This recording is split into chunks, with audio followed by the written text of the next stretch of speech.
Hi guys, welcome to NORAD Talks. This is the very first episode of NORAD Talks. My name is Dr. Mayank Goyal and guys आज हमारे साथ है एक बहुत ही special guest doctor शिल्पी गोयल। हाय तो ma'am guys. कैसी हैं आप? बढ़िया बढ़िया बिल्कुल। ठीक है, तो गाइस शिल्पी ने अपने एफएमजी करियर के अंदर 201 मार्क्स स्कोर किए थे, वो भी सिर्फ 3 महीने मेहनत करके। मैं कोई ऐसा क्लिक बेट वीडियो नहीं है, ये 3 महीने मेहनत करके किया था। क्योंकि ये मेरी क्लासमेट है तो मैं इसकी एश्योरेंस देता हूँ आपको कि लगभग जब ये वहाँ पे एमबीबीएस के दौरान थी, इसको इवन कोचिंग सेंटर्स के नाम भी नहीं पता थे कौन से हैं, एग्जिस्ट करते हैं, कौन से क्या है। यहीं पे इंडिया में आके 3 महीने का मैंने ही दिलवाया था, वो भी प्रेप लेटर का सब्सक्रिप्शन, और उसी से करके पास किया, वो भी 201 नंबर 3 महीने पढ़ के। बच्चे है ना, लगभग लाइब्रेरी के अंदर बैठे रहते हैं, सेकंड ईयर से पढ़ना स्टार्ट कर 4-4 5-5 साल हो गए, हर रोज पढ़ रहे हैं 6-6, उनके नहीं आते 200 नंबर। तो फिर आपके उनकी कैसे नॉलेज अच्छी होगी यार। नहीं मैम, आज हम आपसे वही जानना चाहते हैं कि आपकी क्या स्ट्रेटेजी ऐसी रही थी कि आप 200 प्लस नंबर लेके आ पाए, वो भी इतने कम टाइम के अंदर वो करके। ठीक है, ऐसी कोई स्ट्रैटेजी तो नहीं होती है, बस मेहनत करो हो जाएगा। मेहनत तो मैम सभी करते हैं, बट कुछ तो स्ट्रेटेजियाँ होती हैं। तो सबसे पहले मैम जानना चाहेंगे हम कि आपने कौन से प्लेटफॉर्म से कैसे क्या तैयारी करी थी? मैंने लिया था प्रेप, जिसका library मैंने लिया था। आरआर किया था। आरआर भी पूरा नहीं किया था, जो जो इम्पोर्टेंट सब्जेक्ट्स थे, जो जो बड़े सब्जेक्ट्स थे, जैसे 4 सब्जेक्ट जो अपने मेडिसिन और सर्जरी, गायनी, पीएसएम, ये हमने पूरे पूरे किए हैं आरआर। और बाकी जो 15 मार्क्स के वेटेज वाले हैं ना, वो भी मैंने आरआर 1-2 के देखे हैं, बाकियों के सब एलआरआर। अच्छा, तो मतलब आरआर के मतलब मेनली जो 15 सब्जेक्ट्स वाले, मतलब जैसे आपके ओप्था हो गए, ऑप्था ईएनटी हो हो गई, गए, हाँ जी, ईएनटी हो गई, पैथो हो गई, पैथो हो माइक्रो गई। हो गई, हाँ ओके, जी। तो एक और सवाल था कि मेनली, अच्छा, मेडिसिन और सर्जरी वो भी आपने मेन आरआर ही किया हाँ था। हाँ। तो मतलब देखा जाए तो इस जो 6-7 सब्जेक्ट्स ये बनते हैं मेन इनके आरआर, आरआर बाकी बाकियों सबके के, एलआरआर। हाँ जी हाँ जी। तो मतलब आपका कोई व्यू है कि शायद कि प्रेप लेटर ही बेस्ट है, या फिर मैरो है, या फिर या ऐसा कि आपको लगता है सारे कोचिंग सेंटर एक ही जैसे हैं? सब एक जैसे होते हैं, टीचर सारे ही अच्छे हैं और सारे ही बहुत अच्छे से डिटेल में सब समझाते हैं, जो लेकिन डिपेंड करता है कि आपको किस टीचर से समझ आ रहा है। क्या पता मुझे एक टीचर अच्छा लगे और तुझे वो सेम टीचर हाँ, ये अच्छा ना चीज लगे। है कि जिससे भी समझ आ रहा है उसको पकड़ो और उसी के साथ कंटिन्यू करो। बिल्कुल सेम एक सिंगल सब्जेक्ट तो आपको सेम ही टीचर से सेम ही करना टीचर से चाहिए, है करना ना? चाहिए। टीचर बदल बदल के, चाहे भले ही कॉन्सेप्ट सेम हो, बिल्कुल। टॉपिक सेम हो, लेकिन फिर भी बहुत डिफरेंस आ जाता है और समझने में फिर बहुत डिफिकल्टी होती है। ठीक है, तो एक सवाल और ये बताइए कि आपने अपने पूरे उसके अंदर जीटी कितने दिए हैं? मैंने जीटी दिए हैं 4 जीटी दिए। 4 वेरी फर्स्ट जीटी के अंदर कितना आपका स्कोर था? 117 या 119 ऐसा कुछ। 117 गाइस। पता है मैंने जब फर्स्ट अटेम्प्ट दिया था जुलाई में, जो शिल्पी के साथ दिया था, मेरे गाइस आए थे 95 मार्क्स फर्स्ट अटेम्प्ट में। ठीक है, शिल्पी के 201 मार्क्स है, एंड आई एम लाइक वाह यार, शिल्पी आधे मार्क्स मुझे दे दे, मैं पास हो जाऊंगा। ठीक है, आई विश आई कुड। ठीक है, तो वही चीज है, मतलब मेरे को तो यकीन नहीं हुआ था कि भाई 201 नंबर आए शिल्पी के, लाइक ओ 201 नंबर, वाह। देख लो गाइस, कितना भरोसा है दोस्तों को। नहीं ऐसा नहीं है, क्या करे? मतलब ऐसा नहीं है, पढ़ाई की वो अपने अपनी वो होती है ना। उस वक्त मैंने पीवाईक्यूज के ऊपर मेरा फोकस था, लाइक मैं पीवाईक्यूज करके पास हो जाऊंगा, बट मैं गलत था। पीवाईक्यूज करके नहीं हो सकते आप पास। हो सकते हो। हाँ, हो सकते हैं, बट वो भी स्ट्रेटेजी होती है, उसकी भी एक अलग स्ट्रेटेजी होती है। ठीक है, तो जीटी आपने 4 दिए। वेरी फर्स्ट जीटी लाइक 117 आए थे, और लास्ट जीटी जब दिया था वो, लास्ट जीटी जब दिया था मैंने, उसमें आए थे मेरे 160 के अराउंड। हाँ, तो 160 नहीं, पहले बताओ लास्ट जीटी कब दिया था, मतलब एग्जाम से जस्ट पहले? नहीं, एग्जाम से जस्ट पहले नहीं दिया था मैंने। ये दिया था जून स्टार्टिंग में, जुलाई 6th एग्जाम था, जून के स्टार्टिंग में मैंने दिया था लास्ट जीटी। मेरे मार्क्स बहुत कम आए, 160। आई वाज लाइक नहीं, पास तो ऐसे तो नहीं होंगी, बट फिर मैंने सोचा कि क्यों इस पे इतना ध्यान देना है, तो जीटी देने बंद कर दिए मैंने। तो हमारी जनता को थोड़ा सा जीटी की स्ट्रेटेजी बताओ, कैसे देने चाहिए जीटी? जीटी का सीन है कि एक सिटिंग में पहले पूरा जीटी दो, पूरा पेपर अटेम्प्ट करो। मतलब जैसे नहीं, जैसे अब जैसे स्टार्ट कर रहे हैं, हाँ। जैसे मैं हूँ, ठीक है, मैं अभी जस्ट बाहर से स्टडी कंप्लीट करके आया हूँ, 6 महीने बाद या 4 महीने बाद मेरा एग्जाम है, तो सबसे पहले क्या मुझे एक सेल्फ एवल्यूएशन के लिए कोई जीटी देना चाहिए? नहीं देना चाहिए। क्यों नहीं देना चाहिए? क्योंकि आपका कॉन्फिडेंस खत्म कर देगा जीटी। नहीं बट वो आपको ये भी तो बताया ना आप कितने पानी में हो, आप कितने उसमें। अगर आपने पूरे 6 साल पढ़ा है हाँ। तो आप जीटी दो, आपको पता चलेगा आप किधर स्टैंड करते हो। अब मेरे जैसा बंदा है, मैंने पूरे 6 साल नहीं पढ़ा है, मुझे नहीं पता कि क्या टॉपिक्स आते हैं, कौन से पीवाईटीज हैं, क्या पीवाईक्यूज हैं, किस सब्जेक्ट से क्या आता है, तो मेरा कॉन्फिडेंस बिल्कुल खत्म हो जाएगा ना जीटी देके। मैंने पहला जीटी दिया था जब मेरे 3 से 4 सब्जेक्ट्स हो चुके थे, तब मेरे को 117 आए, तब भी मुझे ऐसा लग रहा था यार क्यों, मतलब ये हो पाएगा नहीं हो पाएगा, कैसे होगा। तो चलो स्ट्रेटेजी, चलो जीटी की ये हो गई। अच्छा जीटी एक और चीज है, जीटी है ना लास्ट के अंदर क्यों नहीं दिया, एक एग्जाम से पहले क्यों नहीं दिया जीटी? अगेन कॉन्फिडेंस क्यों? कॉन्फिडेंस होना बहुत जरूरी है, कॉन्फिडेंस आधी जंग जिता देता है। बिल्कुल, क्योंकि क्या होता है ना, गलती से सोचो जैसे मेरा एग्जाम था 12 जनवरी को एग्जाम है, मैं 10 जनवरी को एक जीटी दे देता हूँ, वहाँ पे गलती से कम आ जाते तो आई एम लाइक यार मैं तो चकनाचूर हो जाता, कॉन्फिडेंस वो नहीं होना चाहिए। तो 12 तारीख को तुझे जो आता है ना वो भी तू गलत कर दूंगा, तो confidence is the key guys, ये चीज तो है। तो अब बात करते हैं स्ट्रेटजी की। सबसे पहले अगर मैं आ रहा हूँ यहाँ पे तो क्या हिसाब से, जैसे अब द्वार से अगर आपको एग्जाम दे रहा है एफएमजी का, तो अगर कुछ नहीं आता, जीरो से स्टार्ट कर रहे हो, तो क्या आके यहाँ पे क्या स्ट्रेटेजी रहेगी? सबसे पहले तो फिगर आउट करो कि आपको कौन से प्लेटफॉर्म से पढ़ना है, कौन से टीचर से पढ़ना है। और वो ऐसा नहीं है कि एक ही दिन में फिगर आउट होगा, वो ग्रेजुअली समझ आएगा कि यहाँ से मैं ये करूँगा, यहाँ से मैं वो करूँगा। And start with the subject जिसमें आपको थोड़ा सा भी कॉन्फिडेंस हो, क्योंकि 6 साल अगर आपने एमबीबीएस किए तो जीरो पे तो कोई नहीं होगा। बिल्कुल, जीरो पे तो कोई नहीं होता, और जीरो पे होगा भी तो उसको इतना आइडिया होगा कि this is the subject I like, this is the subject I can understand. चाहे आता नहीं है बट आई कैन अंडरस्टैंड अगर मैं पढ़ूँ तो वो वाले सब्जेक्ट से स्टार्ट करो। और साथ में एक सब्जेक्ट रखो जो कि छोटा हो, जिसका वेटेज छोटा हो, कम जैसे हो। एग्जाम्पल जैसे मैंने स्टार्ट किया था मेडिसिन, और साथ मेडिसिन का तो वेटेज कम नहीं है। अरे medicine is the subject I can understand, no this is that part. और फिर उसके बाद वेटेज छोटे वाले में आप ईएनटी पकड़ लो या फिर पैथो पकड़ लो, माइक्रो पकड़ लो, कि आपको अब जैसे पैथो माइक्रो है, प्योरली रट्टा है, बिल्कुल रट्टा ही मारना पड़ेगा आपको। एंड ऑफ द डे आप समझ लो जितना समझना है, एंड में रट्टा ही मारना है, तो मार लो, डे 1 से मार लो। हाँ ये चीज भी है, बट आई गेस मेडिसिन एक अच्छा वो है, क्योंकि मेडिसिन जो है इजी सब्जेक्ट है बट थोड़ा ट्रिकी है, थोड़ा बड़ा है वो। इस लाइक कि जब डायग्नोसिस आपको बनाना होता है वो ऐसा लगता है कि पहली सोल्व कर रहे हैं जैसे, है ना।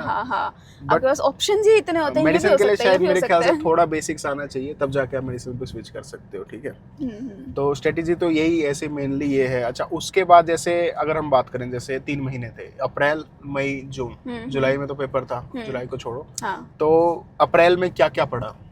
अप्रैल में मैंने किया मेडिसिन, मैंने किया आधा पीएसएम, और मैंने किया पीडिया बस 3 सब्जेक्ट। हाँ, और वो भी ऐसा बिल्कुल मर के ना कि पीवाईक्यूज भी पूरे नहीं हो रहे हैं मेरे उनके, क्योंकि पढ़ने की आदत नहीं है।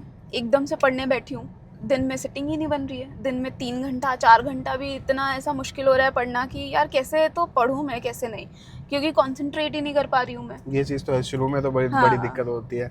मैंने भी स्टार्ट किया था ना गाइस, मैं दिन के सच बता रहा हूँ, सुबह 1 घंटा पढ़ता, दोपहर में 1 घंटा, रात को 1 घंटा, बस 3 घंटे से स्टार्ट किया था। ग्रेजुअली वो इंक्रीज होता जाता है, 1 घंटा, आधा घंटा हर हफ्ते के हिसाब से करो, तो 3 से 4 हफ्ते के बाद आप, या तीसरे हफ्ते के अंदर आप 6 से 7 घंटे पढ़ने लग जाओगे पर डे का, ठीक है। पर स्टार्ट करो, एटलीस्ट कुछ ना कुछ तो पढ़ना स्टार्ट करो। अप्रैल एंड तक मेरी थोड़ी स्पीड बनी, और मुझे एग्जाम का भी समझ में आने लगा। अप्रैल से पहले तो मुझे पता ही नहीं था ना कैसे एग्जाम है, क्या उसका क्या फॉर्मेट है, क्या है ब्लूप्रिंट उसका। अप्रैल एंड तक मुझे समझ आ रहा है कि ये ऐसा आता है, तो उसके हिसाब से फिर मैंने आगे मई और जून उसके हिसाब से प्लान किया कि आरआर पूरा नहीं होगा, किसी भी सिनेरियो में नहीं होगा अगर मैं इस स्पीड से चली तो मैंने फोकस किया पीवाईक्यूज पे, एलआरआर पे, और जो ये वीडियोस होती है ना कि 3 घंटे में या 4 घंटे में आपको बहुत इंपॉर्टेंट पीवाईटीज बता देते हैं या समझा देते हैं, उन्होंने मेरे को बहुत हेल्प किया। तो गाइस पीवाईटीज से याद आया, हमारे एक चैनल पे नोरेड करके, नोरेड एकेडमी पे, आप वहाँ पे जाके चेक कर सकते हैं। हमने हमारी मेहनत से जो लास्ट टाइम हमने यही सेम स्ट्रेटेजी शिल्पी वाली फॉलो करके हमारे पूरे ग्रुप ने जो पेपर पास किया था पीवाईटीज, वही पीवाईटीज हम आपके साथ शेयर करते हैं कि आप किसी सब्जेक्ट को छोड़ने की बजाय या फिर उन टॉपिक्स को आप बहुत अच्छे से कर लो, ताकि आप फिर एग्जाम के अंदर आप भी एस कर सको, ठीक है। तो अगर पीवाईटीज में इस से कोई कर लेता है ना, एटलीस्ट उसके काफ़ी ज़्यादा हाई चांसेस होते हैं, 90% उसके चांसेस होते हैं पास होने के मेरे हिसाब से। एक्चुअली हमारा गोल है कि जो क्वेश्चन इजी है, जो क्वेश्चन हर कोई सही कर रहा है, वो हम गलत ना करें। बिल्कुल बिल्कुल, क्योंकि मेरे हिसाब से 300 के अंदर से 120 हाँ। 30 तो PYQs ही आते हाँ, हैं, बिल्कुल, जिनमें से बिल्कुल। 100 तो हर कोई बंदा कर सकता है। उसके बाद 180 क्वेश्चन रह जाते हैं, उसके अंदर से आपको 50 लेके आने, 60 लेके आने, मतलब 33% लेके आने हैं मार्क्स। तो ये आपकी एक टाइप से PYQ और PYTs की स्ट्रेटेजी होती है, ठीक है। अच्छा चलो, ये तो अप्रैल के अंदर पढ़ा था, फिर जून के अंदर क्या पढ़ा? ऐसा क्या चीज बदली कि भाई 200 प्लस आ गए? मैं तो ये जानना चाह रहा हूँ। जून में मैंने मेरी पूरी स्टडी स्ट्रेटजी बदली। मैं अप्रैल में वीडियोस पे ज्यादा कंसंट्रेट कर रही थी कि आरआर कर रही हूँ मैं, सारी वीडियोस बैक टू बैक देख रही हूँ, PYQ साथ साथ कर रही हूँ कि ये टॉपिक पढ़ लिया, उसका PYQ लगा लिया, उसके बाद फिर भूल गई। अच्छा, डे 1 पे जो पढ़ा था, डे 10 पे मुझे याद ही नहीं है कि क्या पढ़ा था मैंने। उसके बाद मैंने मई में ऐसा करना चालू किया कि PYQs पे ज्यादा फोकस किया और रिपीट किए, कि एक बार किया, फिर थोड़े दिनों के बाद फिर रिपीट किया, फिर थोड़े दिनों के बाद फिर रिपीट किया। और मैंने उन्हीं टॉपिक्स पे ज़्यादा ध्यान दिया जो कि मुझे पक्के से भी पक्का पता था कि ये आएगा। मैंने PYQs किए, मेरे को पता चला अच्छा PYQs में ये टॉपिक बहुत रिपीट हो रहा है, तो मैंने वो टॉपिक्स पे ज़्यादा ध्यान दिया। वो चाहे मैंने RR से पढ़ा हो, चाहे मैंने मेन वीडियोस से पढ़ा हो, या फिर जो यूट्यूब पे छोटे छोटे वीडियोस होते हैं उनसे पढ़ा हो, लेकिन वो टॉपिक्स मैंने मेरे क्लियर करे कि अगर इस टॉपिक्स पे घुमा के भी क्वेश्चन आएगा ना, तो मुझे वो आता। तो ये तो मैं करूंगी सीधी सी बात ये कि तो PYQ तो ऐसे कर लिए, कहीं से लाके दे दो भैया, एग्जामिनर कैसे मेरा पूछ गलत लो, नहीं मेरा होगा। गलत नहीं होगा। हाँ। ये चीज है। तो एक और चीज है कि इसमें सारे सब्जेक्ट कवर किए थे या फिर मतलब कोई सब्जेक्ट ऐसा छोड़ा भी था? क्योंकि कई बार मैंने वीडियोस देखे हैं यूट्यूब पे, आती है कि भाई आप सिर्फ 11 सब्जेक्ट कर लो, ठीक है, या मेडिसिन छोड़ दो आप, without passing FMG without medicine. तो मेरा तो भाई सबसे पहली बात ये है कि मेडिसिन अगर आप छोड़ रहे हो तो आप यार डॉक्टरी क्यों बन रहे हो? क्या कर रहे हो क्या फिर लाइफ में? करोगे क्या डॉक्टर बन के यार? और मेडिसिन एक ऐसा सब्जेक्ट है ना जो हर सब्जेक्ट में इंटीग्रेट होके बिल्कुल आएगा आता है। ही आएगा। आप मेडिसिन के बगैर बाकी सब्जेक्ट्स भी बहुत गुम हो जाओगे कि कहाँ कहाँ पहुंच गए हम। बिल्कुल, ये चीज तो है। तो मेडिसिन तो बहुत ज़रूरी है। ऑल्सो जो ये 11 सब्जेक्ट कर लिए, 12 सब्जेक्ट कर लिए, ये तब हैं जब आपको 11-12 सब्जेक्ट पूरे आते हो, बहुत अच्छे से आते हो, बहुत अच्छे से आते हो कि 100 में से 80% I can score in 11-12 subjects में ही सिर्फ, तो आप हो जाओगे पास बिल्कुल प्यार से, बड़े आराम से।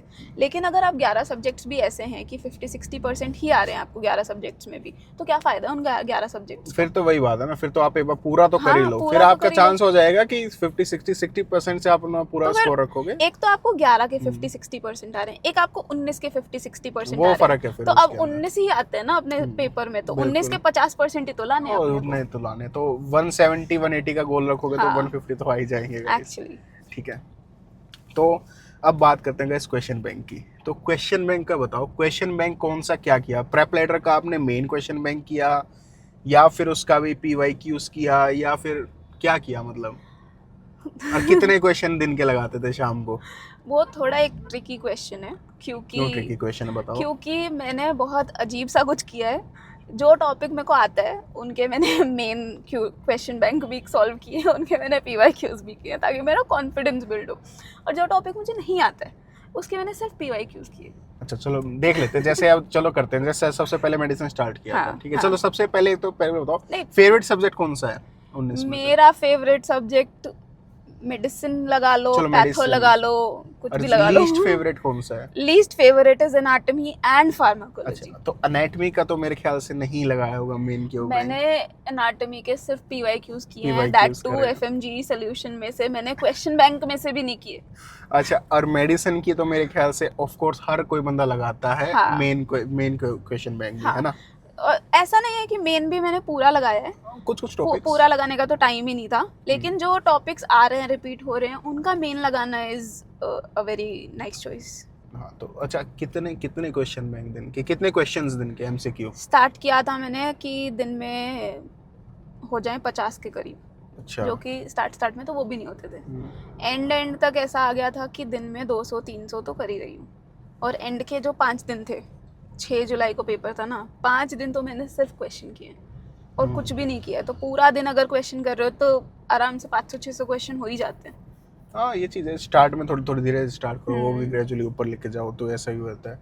तो शेड्यूल क्या होता था कि शेड्यूल इज लाइक सुबह उठे कितने घंटे का रोज पढ़ाई होती थी? हर रोज अगर एवरेज निकाला जाए तो हम्म। 6-6.5 घंटा बस बस। 3 महीने तक 6-6.5 घंटा। हाँ हाँ, पर कंसिस्टेंसी थी पूरी है। कंसिस्टेंसी थी, ट्राई मैंने पूरा किया है। ऐसा भी होता है कि किसी किसी दिन नहीं हो पाता, 2 ही घंटे हो पाते हैं, किसी किसी दिन क्या पता मूड बना है तो 8 घंटे भी हो गए। एवरेज अगर एवरेज बात करें तो 6 तो निकल जाता ये है। इसके अंदर क्या सेल्फ स्टडी टाइम 6 घंटे या video plus self study time 6 घंटे? Video plus self study time अच्छा। 6-6.5 घंटे। मतलब 2-3 घंटे वीडियो देख वीडियो ली, देख 2-3 ली, घंटे हाँ सेल्फ स्टडी हाँ और एक हाँ। थोड़ा टाइम अपना रिविजन, और रिविजन बहुत जरूरी है। रिवीजन रिविजन तो तो रिविजन के At लिए least 1 कितने घंटा रिवीजन? 2 घंटा तो निकालो। एटलीस्ट कितने रिवीजन करी थी मेरे पूरे पास टाइम नहीं था, मैंने सिर्फ 3, मेरे पास 3 महीने थे। 1 हम्म। महीना जिसमें से मेरा वेस्ट हो गया क्योंकि मुझे समझ ही नहीं आ रहा था कुछ भी, अप्रैल मेरा। तो मैंने रिवीजन के नाम पे PYQs को रिवाइज किया बहुत बार। तो मैंने FMG सॉल्यूशन कम से कम भी 3 से 4 बार 3-3.5 लगा ले। 3.5 मतलब कि जो इम्पोर्टेंट सब्जेक्ट्स हैं, बड़े सब्जेक्ट हैं, उनको वैसे तो चौथी एक बार नहीं भी कर पूरी हो लिया। पाई आज तक। मैं ये FMG 3.5 सॉल्यूशन मैंने बार। 3-3.5 बार करी है पूरी। गाइस मैं पहले बता रहा हूँ, FMG सॉल्यूशन की तरफ से हमें कोई पैसा नहीं दिया गया है बट इट्स अच्छी बुक है, तो जितना मैं रिकमेंड करती हूँ ना FMG सॉल्यूशन को, प्लीज स्पॉन्सर भी मुझे अपना ब्रांड एम्बेसडर बना लो क्योंकि आई लव इट। मेरे को तो अच्छी पेपर book पास है। हुआ है FMG सॉल्यूशन की वजह से। ठीक है, तो अब हमारी एक और जैसे बात करते हैं कि different type of videos, RR LRR, या मतलब इसके अंदर अब जैसे नीट पीजी की तैयारी क्या आप हमें सोचते हो? ऑफ कोर्स सोचते होंगे। हाँ यार, FMG बिल्कुल। में 200 प्लस मार्क्स हाँ। आ जाए, वो नीट पीजी की तैयारी में ना सोचे, ऐसा तो हो ही नहीं सकता। तो मैं जानना चाहता हूँ उसके लिए आपका क्या ऐसा प्लान है कि RR करोगे, LRR करोगे, क्या चीज पढ़ोगे? अभी मेरे पास टाइम है नीट PG के लिए। हम्म। मैं एलिजिबल होंगी 26 का देने के लिए। हम्म, तो अभी है मेरे पास साल, हम्म। 1 साल ना। तो उसके लिए मैं मेन वीडियोस ही ट्राई कर रही हूँ कि मेन वीडियोस हो जाएं। एटलीस्ट जो बेसिक सब्जेक्ट्स होते हैं जिससे आपका बेस बनता है, मेडिसिन से बेस बनता है आपका, या एनाटॉमी आनी चाहिए आपको सर्जरी के लिए, सर्जरी ज़रूरी है, बड़े बड़े सब्जेक्ट्स उनके मेन वीडियोस हो जाएं। अब मुझे पता है कि पैथो और माइक्रो मुझसे नहीं होगा मेन वीडियोस से, तो उनके तरफ मैं जा भी नहीं रही हूँ। कुछ कुछ टॉपिक ठीक है, पूरा पूरा नहीं। चलो ये हो गया। अब इसके बाद में कोई चीज बताओ, जैसे कई बच्चे जो मेन से करते हैं, मेन वीडियोस से मैंने देखा है वो भी शायद 180-90 के आसपास लगा के बैठे हैं या 200 के आसपास ही हैं, और आप भी 200 के आसपास बैठते हो। तो आप अपने आप को उनसे कैसे कंपेयर करते हो? नॉलेज वाइज वो बहुत ज़्यादा ऊपर होंगे मुझसे। मैं कहीं स्टैंड भी नहीं कर पाऊंगी उनके सामने क्योंकि उन्होंने बहुत डिटेल में पढ़ा है। लेकिन अब ह्यूमन ब्रेन है, कितना रिटेंशन रेट है आपका वो भी तो डिपेंड वो भी करता इम्पोर्टेंट है। नॉलेज गेन करना अलग चीज़ है, एग्जाम पास करना अलग चीज़ है। बहुत डिफरेंस है दोनों में। बिल्कुल एग्जाम पास PYQ से भी आप उसी लेवल का कर सकते हो जितना आप डीपली पढ़ के कर सकते हो। बिल्कुल। और अब जब मेरे पास 3 महीने हैं तो मैं डीपली पढ़ने बैठूंगी तो फिर तो ये वाला तो FMG नहीं दे पाऊंगी, उसके अगले से भी अगला देना पड़ेगा मुझे। अराउंड 1500 घंटे का होता है गाइस मेन हाँ, वीडियोस का। तो यही है ना कि जब मुझे अटेम्प्ट ही ये वाला देना है, मेरे को पता है मेरे पास 3 महीने हैं, तो मैं डीपली अगर नॉलेज गेन कर भी लूँ तो क्या फायदा होगा मुझे? हाँ ये भी है। एक सब्जेक्ट मतलब उनका अलग है, अपना हाँ। अलग है। तो अच्छा चलो एक चीज बताओ मेरे को, चलो बाहर से करी वो उसके अंदर MBBS करी, तो मैं ये पूछना चाह रहा हूँ कि वर्थ इट लगी कि हाँ भाई बाहर से करना वर्थ इट रही? हाँ यार सही है।